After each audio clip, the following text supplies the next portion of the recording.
George Washington, the man who refused a crown February 22, 1732, a modest plantation along the Potomac River in colonial Virginia.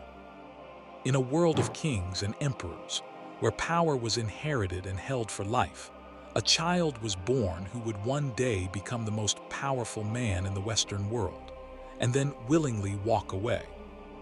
This is the story of George Washington, a story of early tragedy and relentless ambition, of military disasters and impossible triumphs, of a man who could have been king but chose democracy instead.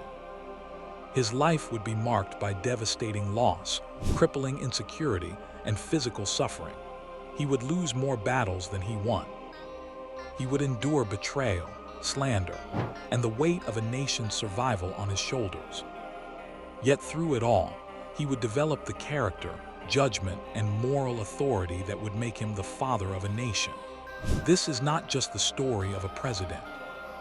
This is the story of a man who showed that true greatness lies not in seizing power, but in knowing when to surrender it. That honor and duty can triumph over ambition and ego.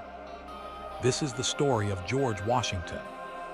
Early years. George Washington was born on February 22, 1732, at Pope's Creek Plantation in Westmoreland County, Virginia, to Augustine Washington and his second wife, Mary Ball Washington.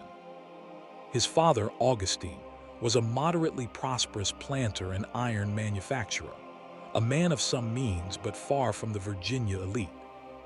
His mother, Mary Ball, was a strong-willed woman who had been orphaned by age 12 and raised by relatives. Young George had two older half-brothers from his father's first marriage, Lawrence and Augustine Jr., and would eventually have 5 younger siblings. The Washington family was respectable but not aristocratic. They were middling gentry in a colony dominated by wealthy tobacco planters. Life in colonial Virginia was hierarchical and class-conscious. The great families, the Carters, the Lees, the Randolphs, owned vast estates and wielded enormous power. The Washingtons were several rungs below that elite tier. Young George would always feel the sting of that social inferiority, and it would drive his ambitions for the rest of his life.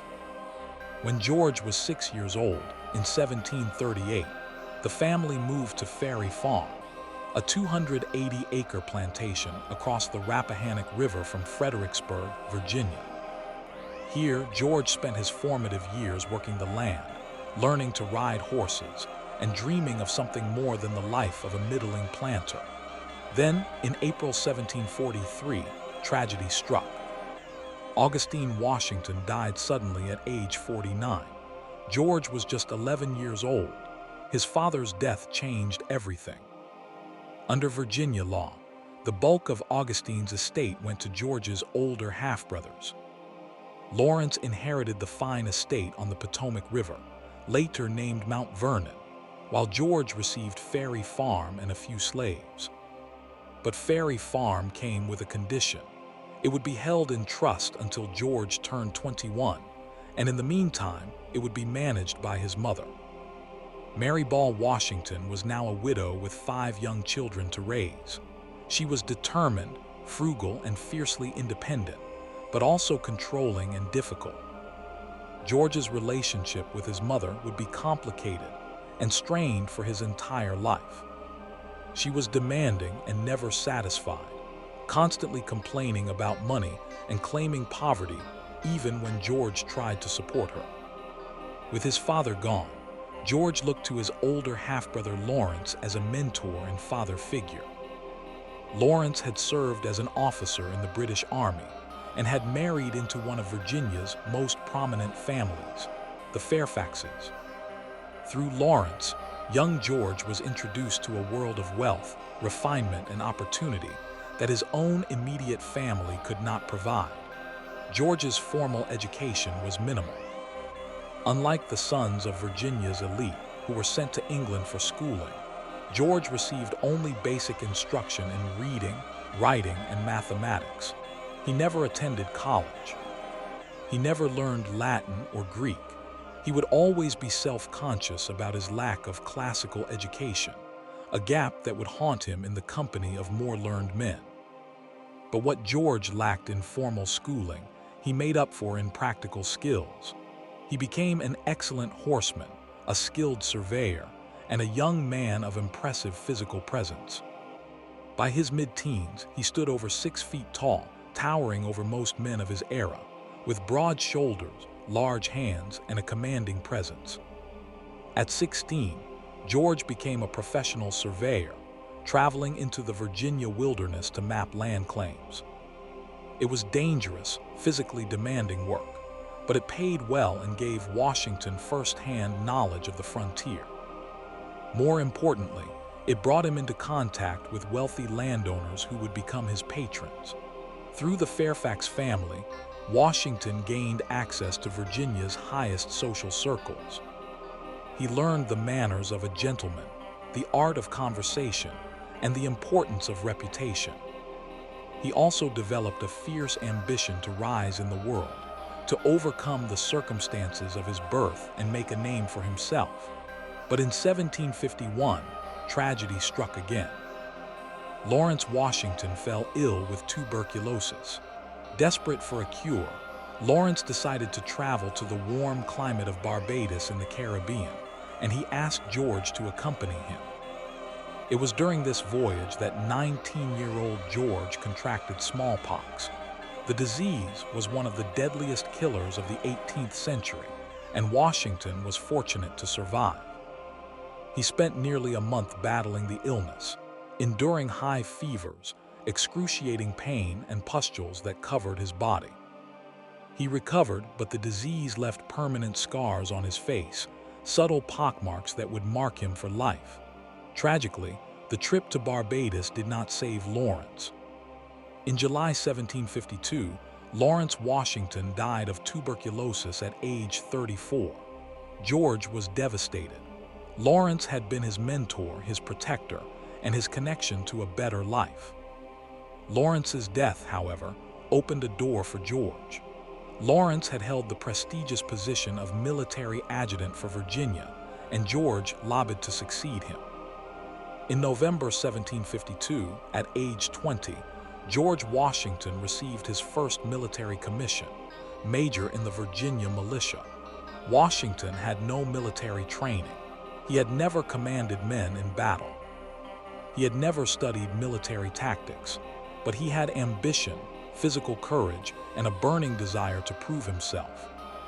The stage was set for a young man's reckless pursuit of glory, and for mistakes that would change the course of history. The French and Indian War by the early 1750s, tensions between Britain and France were escalating in North America. Both empires claimed the Ohio River Valley, a vast, resource-rich territory that stretched from the Appalachian Mountains to the Mississippi River. The French were building forts to secure their claims. The British were determined to stop them. In late 1753, Virginia's Lieutenant Governor Robert Dinwiddie needed someone to deliver an ultimatum to the French commander at Fort Le Boeuf: leave British territory or face consequences. The mission was dangerous, a journey of hundreds of miles through wilderness, in the dead of winter into hostile territory. 21-year-old George Washington volunteered. He saw it as an opportunity for glory and advancement. Dinwiddie accepted. Washington set out in October 1753 with a small party, including frontiersman Christopher Gist. They traveled through snow and freezing rain, forded icy rivers, and nearly died multiple times. Washington kept a detailed journal of his observations, noting French troops' strengths, fortifications, and Indian alliances. When he reached Fort Le Boeuf in December, Washington delivered Dinwiddie's letter. The French commander, Captain Jacques Legardeur de Saint-Pierre, was polite but firm. The French would not leave. He handed Washington a written refusal. Washington returned to Virginia in January 1754 and reported to Dinwiddie. The governor was convinced that military action was necessary. He promoted Washington to lieutenant colonel, and ordered him to raise a regiment and march back to the Ohio Valley to drive out the French. Washington was just 22 years old, with no combat experience, and he was being sent to start a war. In April 1754, Washington set out with about 160 poorly equipped soldiers. His mission was to reach the forks of the Ohio River, where Pittsburgh stands today, and protect a British fort under construction. But before he arrived, the French captured the fort and renamed it Fort Duquesne. Washington pressed on. On May 28, 1754, in a place called Jumonville Glen, Washington's men, along with Iroquois allies led by a chief named Tanacharison, ambushed a French scouting party. The skirmish lasted only 15 minutes. 10 Frenchmen were killed, including their leader, Ensign Joseph Coulon de Villiers de Jumonville. 21 were taken prisoner. The French insisted that Jumonville had been on a diplomatic mission, essentially the same mission Washington himself had undertaken the previous year. Washington insisted the French were spies. The truth remains unclear, but the consequences were immediate. Washington had just fired the first shots of what would become the 7 Years' War, a global conflict that would kill over 1 million people and reshape the balance of power in Europe, North America, and India. Expecting French retaliation, Washington fell back to a hastily constructed fort in a meadow called Great Meadows. He named it Fort Necessity. The location was poorly chosen, surrounded by wooded hills that gave enemy forces a commanding position. On July 3, 1754, a force of 600 French soldiers and Indians attacked Fort Necessity. It rained all day, the trenches filled with water, the powder got wet. Washington's men were sitting ducks. After 8 hours of bombardment, the French offered terms. Washington, with 1/3 of his men dead or wounded, agreed to surrender. He signed a document written in French, a language he did not speak. His interpreter, Jacob Van Braam, mistranslated a critical clause. Washington believed he was admitting to Jumonville's death. The French word was l'assassinat, assassination. When the document was published, Washington was humiliated. He had admitted, however unintentionally, to murdering an ambassador. It was an international scandal. The British government was mortified. Washington resigned his commission in October 1754 and returned to Mount Vernon, disgraced. But Washington would get a second chance.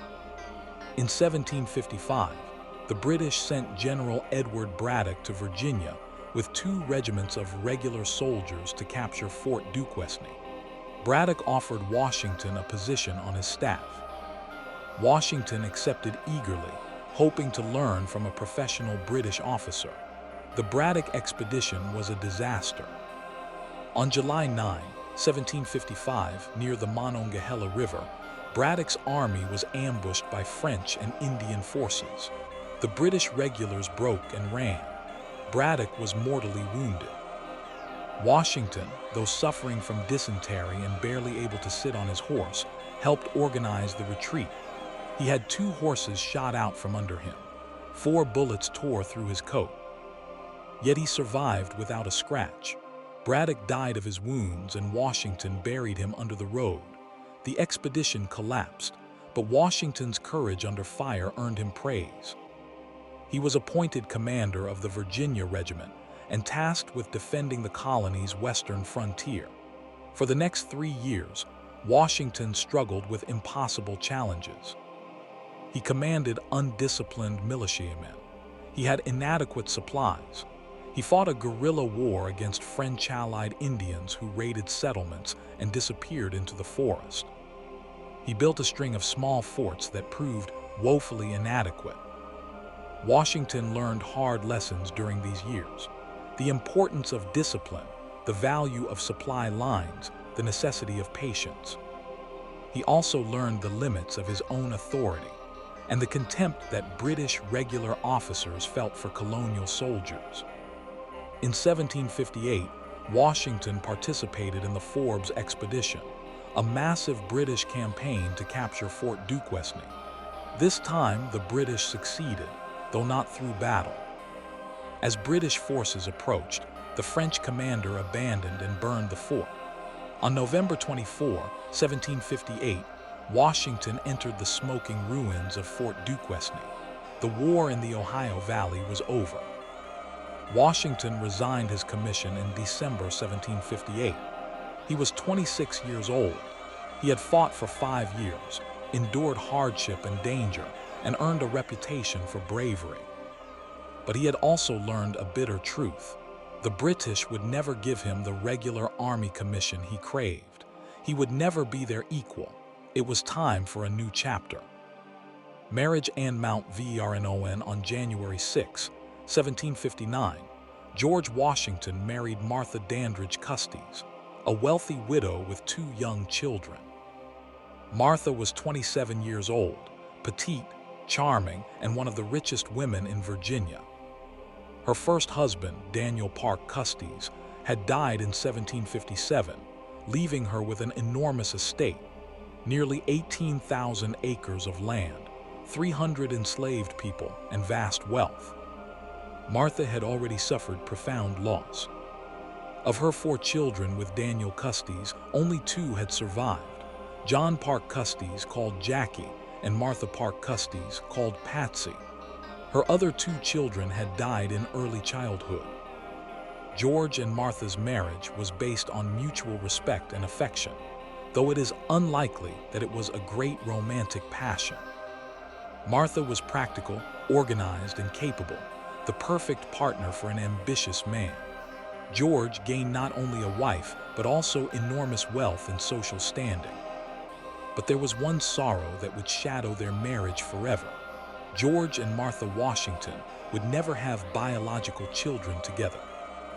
Historians believe that Washington was likely rendered sterile by the smallpox infection he suffered in Barbados, or by other illnesses during his youth. Martha, who had borne 4 children with her first husband, was clearly fertile. The inability to father his own children was a private grief that Washington rarely mentioned, but it must have weighed on him deeply. Instead, Washington threw himself into the role of stepfather. He raised Jackie and Patsy as his own, lavishing affection on them and managing their vast inheritance. He would later raise 2 of Jackie's children as well, Eleanor, Nellie Custis, and George Washington, Wash Custis. Washington also devoted himself to Mount Vernon.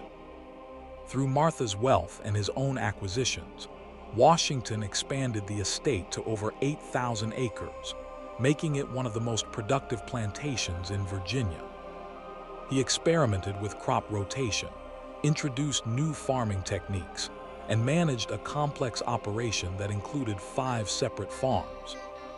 Like nearly all Virginia planters, Washington's wealth was built on the labor of enslaved people. By the 1770s, over 300 enslaved men, women, and children lived and worked at Mount Vernon. Washington profited from their labor, bought and sold human beings, and enforced the brutal system of slavery. Yet Washington's views on slavery evolved over time. He grew increasingly uncomfortable with the institution, recognizing its moral evil even as he participated in it. Late in life, he would take the extraordinary step of freeing the enslaved people he owned in his will, making him the only major founding father to do so. For 16 years, from 1759 to 1775, Washington lived the life of a Virginia gentleman. He served in the Virginia House of Burgesses, managed Mount Vernon, and built his reputation as one of the colony's leading citizens. But across the Atlantic, tensions between Britain and its American colonies were escalating. Britain imposed new taxes to pay for the French and Indian War. Colonists protested. British soldiers fired on civilians in Boston. Tea was dumped into Boston Harbor. By 1774, war seemed inevitable. And when the First Continental Congress convened in Philadelphia in September 1774, George Washington attended as a delegate from Virginia, wearing his old military uniform. It was a symbolic statement. Washington was ready to fight again. The Revolutionary War on April 19, 1775, British soldiers and colonial militiamen exchanged fire at Lexington and Concord, Massachusetts. The American Revolution had begun.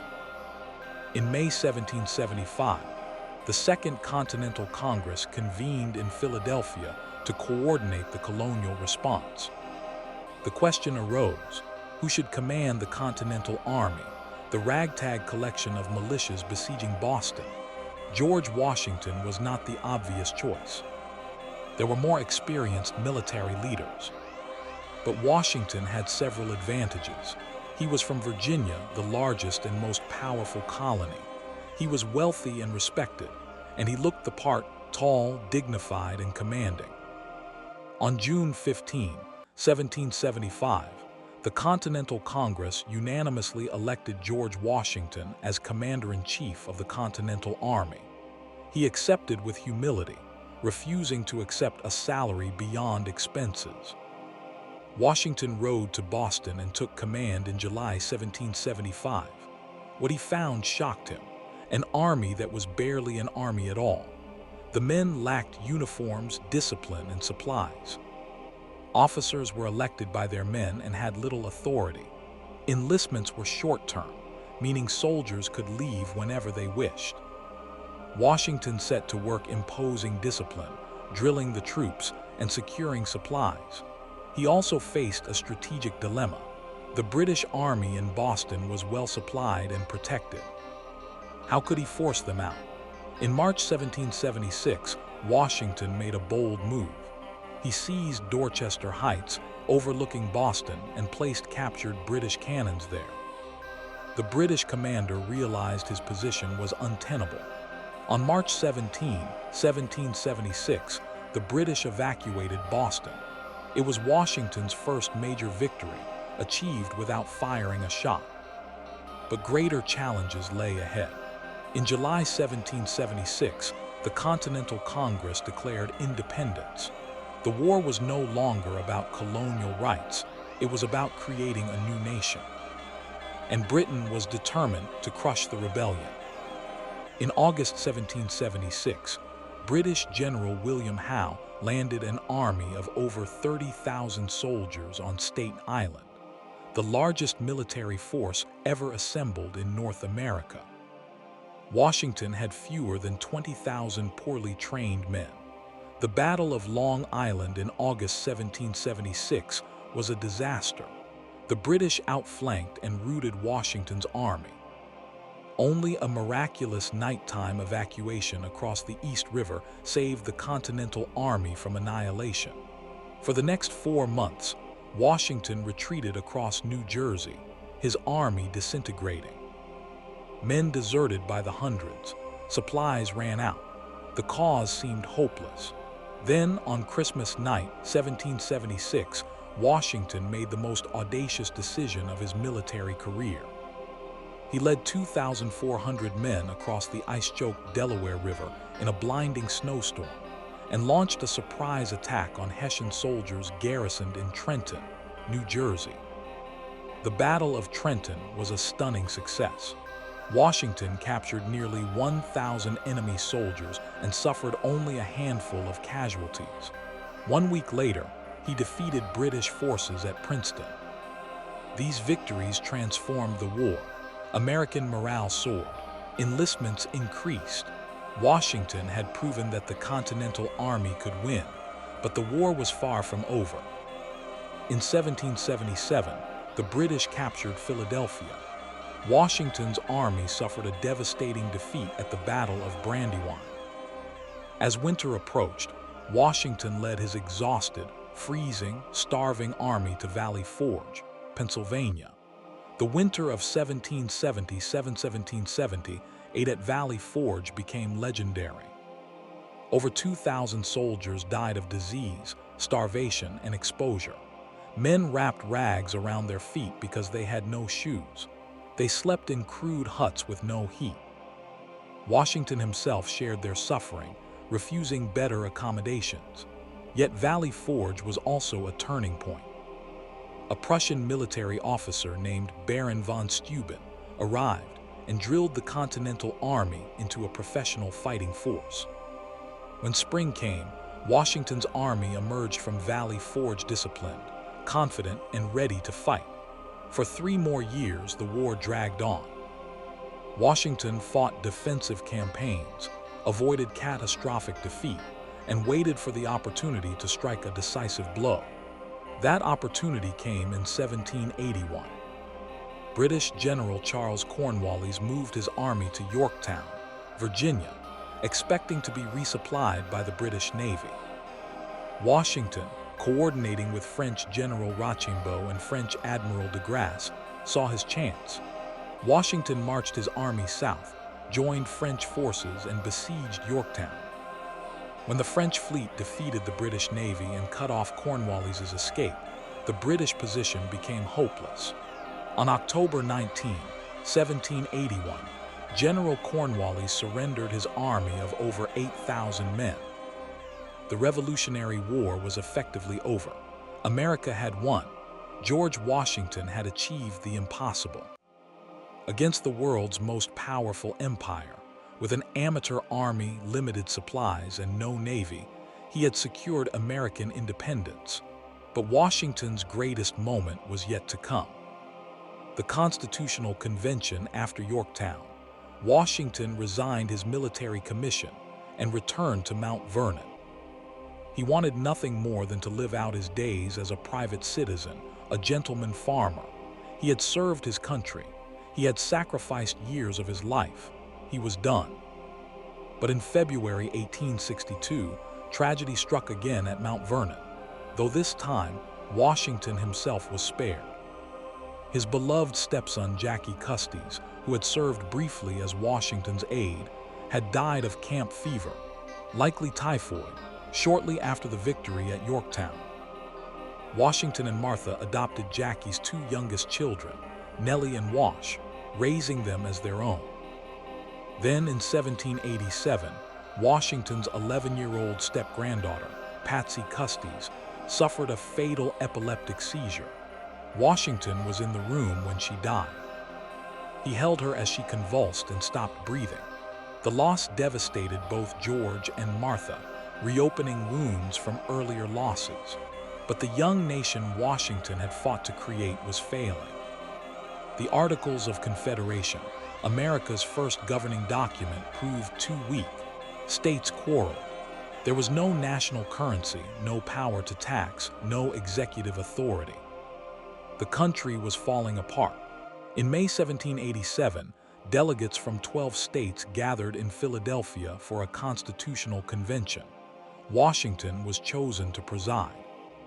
For 4 months, the delegates debated, argued, and compromised. They created a new constitution, a bold experiment in Republican government with a strong executive, a bicameral legislature, and checks and balances. When the Constitution was complete, everyone understood that George Washington would be the first president. His prestige and character were essential to legitimizing the new government. In February 1789, the Electoral College unanimously elected George Washington as the first president of the United States. He was 57 years old. Washington took the oath of office on April 30, 1789, on the balcony of Federal Hall in New York City. He was terrified. He had never governed. He had no models to follow. Every decision he made would set a precedent. "I walk on untrodden ground," Washington wrote.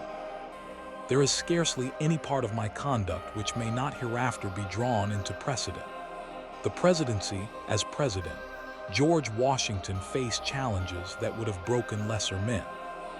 He had to create a functioning government from scratch. He had to manage conflicts between ambitious cabinet members, particularly Secretary of State Thomas Jefferson and Secretary of the Treasury Alexander Hamilton, whose ideological battles threatened to tear the administration apart.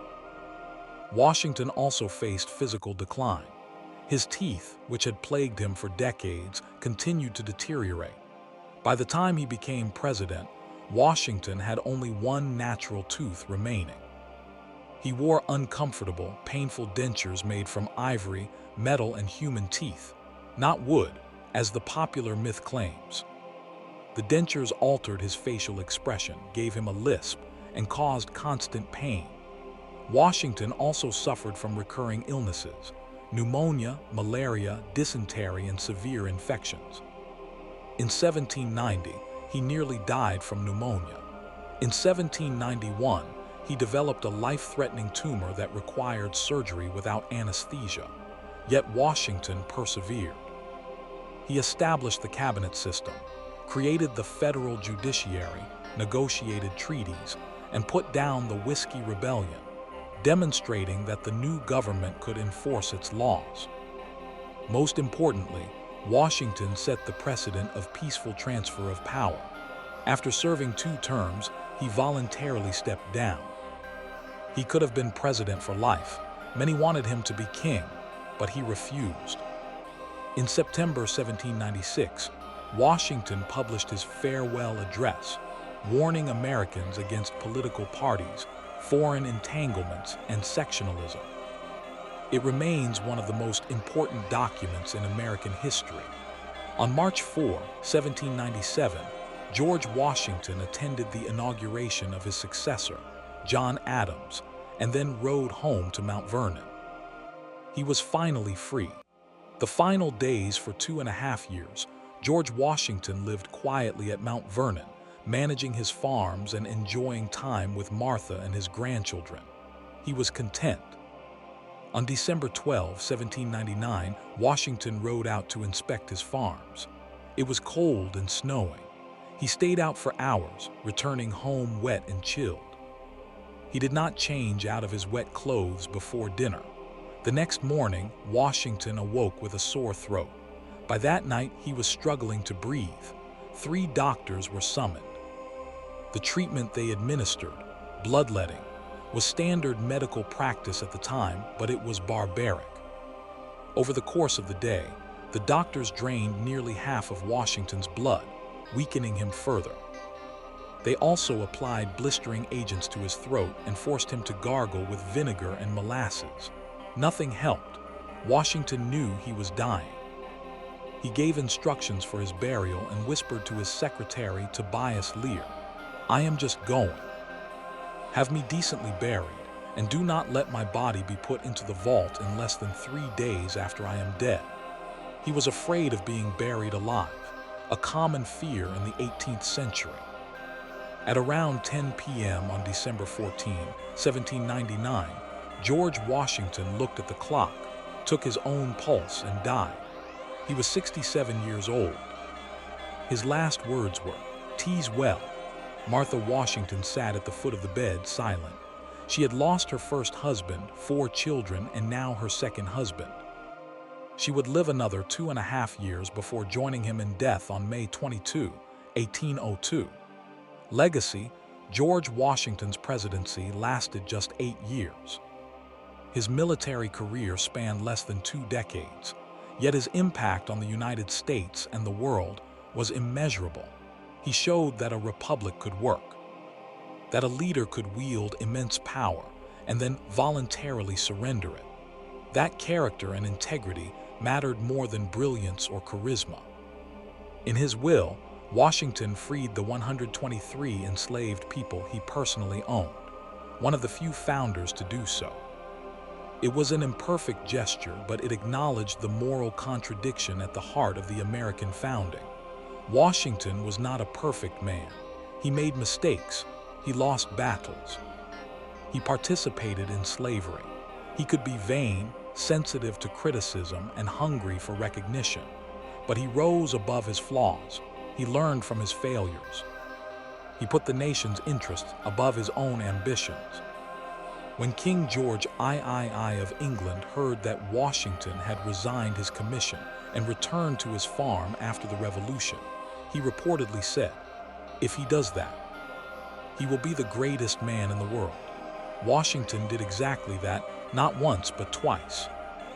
George Washington, born into modest circumstances, scarred by smallpox, denied the education and status he craved, became the most powerful man in America, and chose to walk away. His story remains America's story, the belief that greatness is not inherited but earned. That power is a trust, not a possession. That true leadership means knowing when to lead and when to step aside. This is the legacy of George Washington. This is why he belongs to the ages.